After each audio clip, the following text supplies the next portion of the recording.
जानकारी के लिए। चलिए आगे बढ़ते हैं। एक और बड़ी खबर मिल रही है और बहुत ही इंटरेस्टिंग खबर है, क्योंकि भाजपा की तरफ कांग्रेस ने यहां पर मदद का हाथ बढ़ाया है। दरअसल कल बीजेपी की वेबसाइट हैक हो गई थी। मेंटेनेंस के नाम पर भाजपा की वेबसाइट पूरे तरीके से बंद है, लेकिन कांग्रेस ने भाजपा पर इस पर भी बड़ा कटाक्ष कर दिया। दरअसल लंबे समय के बाद आप नीचे आए हो, ये यहां पर कहा है कांग्रेस की तरफ से, और कहा है कि किसी तरह की मदद की जरूरत हो तो हम तैयार हैं, क्योंकि लंबे समय से देखा जाए तो केंद्र सरकार पूरे तरीके से हामी है। और उसके बाद पुलवामा हमले के बाद भी केंद्र सरकार की तरफ से अहम निर्णय लिए गए, सेना को खुली छूट दी गई, और पाकिस्तान के खिलाफ भी कई ऐसे अहम निर्णय थे जिसमें कांग्रेस ने यहाँ पर ना चाहते हुए भी साथ दिया, या फिर वाकई में देश के हित में कांग्रेस भी यहाँ पर आगे आई। लेकिन जब अब बीजेपी की वेबसाइट हैक हुई तो यहाँ पर कांग्रेस ने तो मदद का हाथ बढ़ाया है, लेकिन यहाँ पर भी उन्होंने कोई मौका नहीं छोड़ा, और यहाँ पर भी कांग्रेस ने भाजपा पर बड़ा कटाक्ष कर दिया और ये कहा है कि लंबे समय के बाद आप नीचे आए हो, किसी तरह की मदद की जरूरत हो तो हम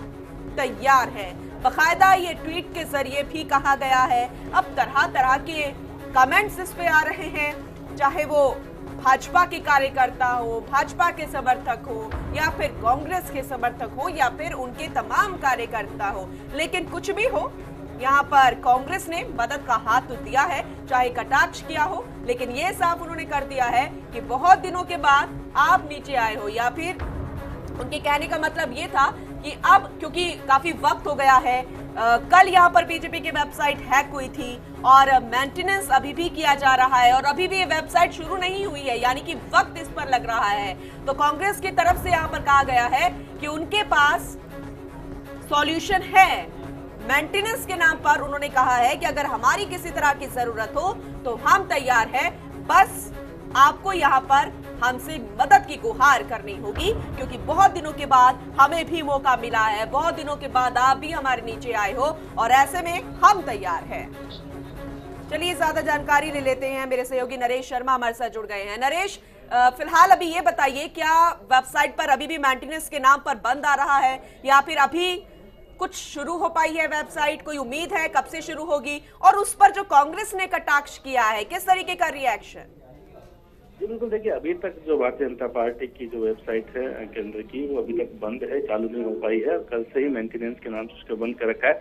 लेकिन जिस तरह से आज कांग्रेस ने कटाक्ष किया है, वो चर्चा का विषय बना हुआ है कि कांग्रेस ने मदद करने का जो हाथ बढ़ाया है वो काफी चर्चा में है, क्योंकि एक पार्टी दूसरी प्रतिद्वंदी पार्टी के लिए अगर साइबर ये कह सकते हैं युद्ध की तरह इसको माना जा रहा है कि इस तरह से टिप्पणी की जा रही है, क्योंकि भारतीय जनता पार्टी कहीं न कहीं सोशल मीडिया पे काफी एक्टिव रही है, कांग्रेस से काफी आगे रही है। लेकिन अब चूंकि उनकी वेबसाइट बंद हो गई है तो कांग्रेस ने भी उस पर कटाक्ष करने से बिल्कुल पीछा नहीं छोड़ा है, और जिस तरह से उन्होंने अपने ट्विटर अकाउंट पे जो भारतीय जनता पार्टी की जो वेबसाइट है उसका स्क्रीनशॉट लगा के जो दिखाया है कि किस तरह से ये बंद है, और कांग्रेस ने उस पर टिप्पणी भी लिखी है कि अगर किसी तरह की मदद की जरूरत है तो कांग्रेस इसके लिए भी तैयार है।